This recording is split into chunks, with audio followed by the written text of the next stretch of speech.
Indian പത്തോരുണ്ടേ സുഖദാം മുന്തിന ദേശമേ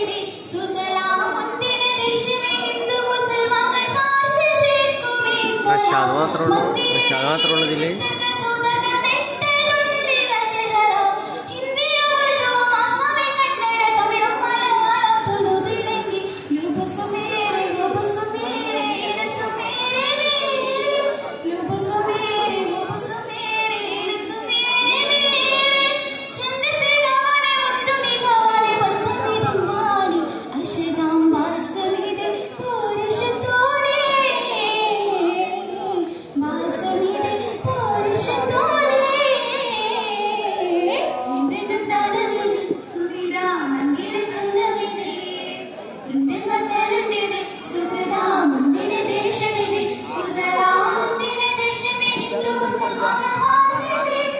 Hello,